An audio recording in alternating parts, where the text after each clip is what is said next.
Ketua DPP PDI Perjuangan Puan Maharani mengatakan peluang Gibran Rakabuming Raka terbuka lebar untuk menjadi cawapres jika gugatan batas usia capres-cawapres diterima oleh Mahkamah Konstitusi. Sebelumnya, Partai Gerindra juga mendukung gugatan batasan usia capres-cawapres menjadi minimal 35 tahun.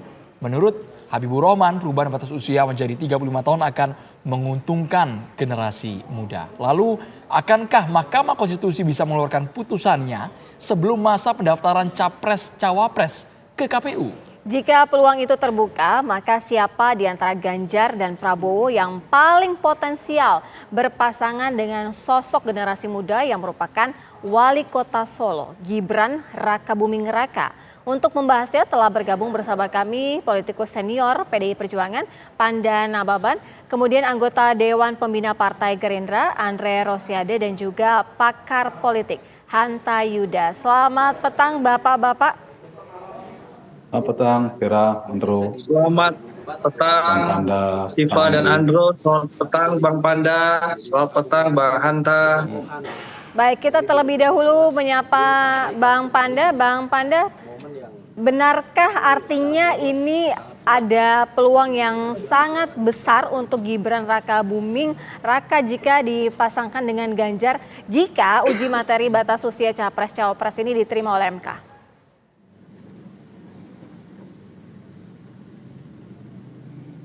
Bang Panda.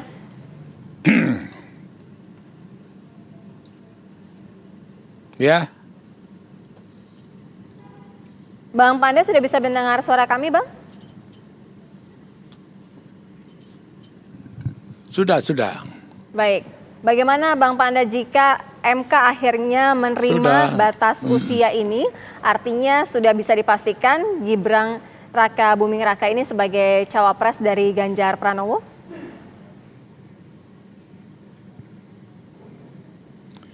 Itu dua hal yang berbeda dan terpisah. Keputusan MA. Gibran urusan lain. Jadi jangan dicampur aduk. Seakan-akan itu untuk Gibran. Gibran itu kader PDI Perjuangan. Ya kan? Di pencalonan sudah ada Ganjar jadi capres. Apa kemudian masuk di akal wapresnya juga dari PDI Perjuangan? Itu kan apa jorok-jorokin aja gitu loh. Biar cerita lucu-lucu. Gitu loh. Akal sehat lah dulu. Gitu. Jadi jangan dianggap keputusan itu. Nanti kalau ditarik keputusan MK, ya pantas lah. Itu kan iparnya Jokowi ketua MK. Pastilah. Wah macam-macam. Untuk cerita-cerita lucu-lucu banyak kali gitu loh. Iya, Bang Panda, tapi apa artinya statement dari Mbak Puan Maharani ketika mengatakan akan mempertimbangkan dari posisi Gibran Rakabuming Raka ini? Itu test of water dan kemudian sekaligus itu kan yang dikehendaki Gerindra. Kan Gerindra kan sudah mencana-cana bahwa dia nanti wapresnya Prabowo. Jadi Puan itu bikin hati orang lain gembira dong. Boleh aja dong. Ya kan? Tapi untuk melaksanakan proses yang serius tidak segampang yang diomongin itu. Jelas ya? Bang Panda, tapi kan seperti ini juga Bang. Yang awalnya mungkin kita tahu Gibran sebagai juru kampanye. Kemudian ada tepisan dan sekarang tampaknya sinyalnya membuka peluang untuk Gibran. Karena bahasanya kan dipertimbangkan Bang untuk menjadi cawapres. Kita juga sama-sama belum tahu nih cawapresnya Ganjar karena PDIP punya golden ticket bisa mengajukan sendiri pasangannya atau buat Gerindra kan belum tahu juga ini Bang.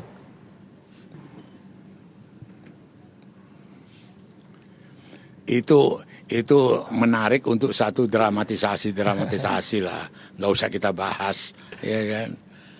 Nggak ada, pakai akal sehat aja, gitu loh.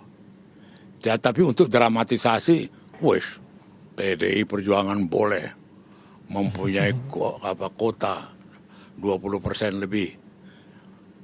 Tapi di mana ada pemahaman, saya pikir ya sekarang soal wapres ini lagi dibahas serius sama Ibu Megawati, sama Jokowi, sama Ganjar. Jokowi tidak dalam kedudukan sebagai presiden, dia sebagai kader. Jadi, kalau istilah Ibu Mega, Jokowi adalah kader yang terbaik di Republik ini, kader PDI Perjuangan. Itu menempatkan dia dalam posisi prioritas pertama yang diajak bicara oleh Mega. Siapa yang jadi cawapres? Gitu. Itu petanya. Bang Panda, penegasan sekali lagi, berarti ada kabar di luar sana, ada spekulasi, asumsi dari orang yang bilang Ganjar berpasangan dengan Gibran itu murni ngawur ya Bang ya? Ya ngawur lah. Dan juga Mega itu tetap seperti yang diyakinkan ke kita, itu tetap membuka kerjasama dengan pihak lain. Bekerja sama dengan pihak lain. Malah dia koreksi bukan koalisi, kerjasama. Dan itu sangat terbuka. Sikap itu sangat terbuka. Maka itulah kemudian ada P3, ada Perindo, ada Hanura. Gitu loh. Baik. Jadi tidak egois gitu loh.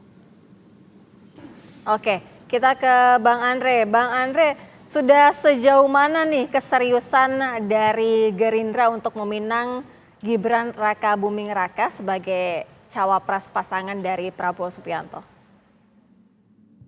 Ya,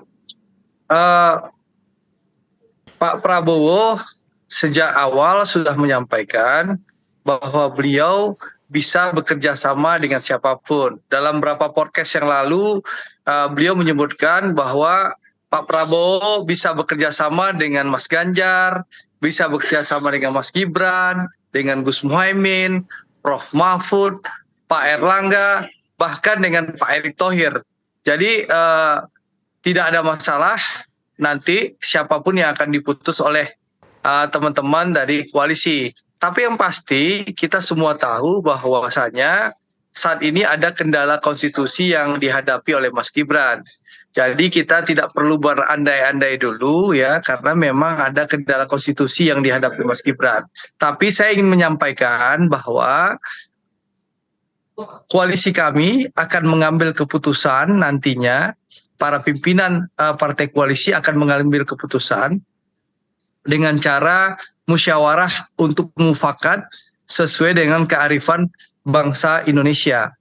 Jadi tidak akan ada satu partai pun yang akan ditinggalkan atau diabaikan.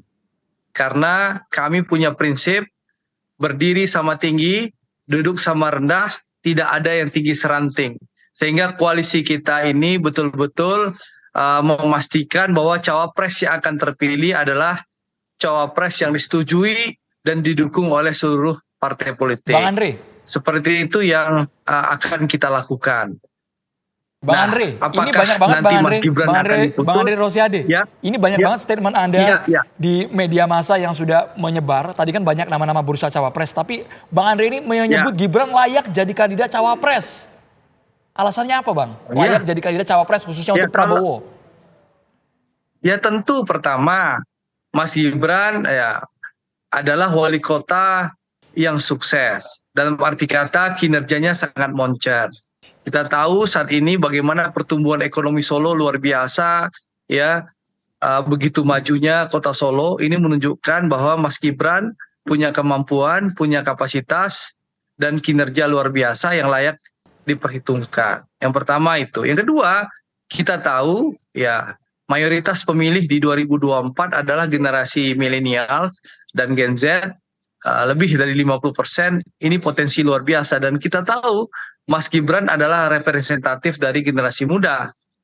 Nah, tentu sekali lagi Mas Gibran adalah sosok yang punya potensi untuk dipilih oleh pimpinan partai koalisi sebagai salah satu kandidat cawapres. Tapi sekali lagi tentu ada kendala konstitusi, ya kita tunggu saja apakah nanti akan diputus oleh MK atau tidak. Tapi yang jelas Pak Prabowo bisa bekerja sama dengan berbagai tokoh yang saya sebutkan tadi. Seperti itu, Andro. Ya, Bang Andre, jika sudah ketok palu artinya sudah disahkan oleh MK, ini artinya cawapresnya dari Prabowo Subianto adalah Gibran. Tadi kan sudah saya sampaikan, Syira, bahwa partai koalisi kami nanti pimpinannya akan memutuskan dengan cara musyawarah untuk mufakat tanpa voting. Jadi saya ulangi, pengambil keputusan akan dilakukan dengan cara musyawarah tanpa voting, karena kami yakin seluruh pimpinan partai politik merah putih dan cinta NKRI, sehingga kita akan mengambil keputusan penting ini dengan cara musyawarah untuk mufakat sesuai dengan kearifan bangsa Indonesia. Dan kami meyakini insya Allah akan diambil keputusan yang terbaik. Siapa yang akan terpilih terus terang saya juga belum tahu, ya. Tapi tentu seperti yang disampaikan oleh Pak Prabowo, beliau siap bekerja sama dengan siapapun. Dengan Mas Ganjar pun siap, dengan Mas Gibran siap, dengan Gus Muhaimin siap, dengan Pak Erlangga siap, dengan Pak Erick Thohir siap, Prof Mahfud siap. Seperti itu yang disampaikan Pak Prabowo yang saya kutip.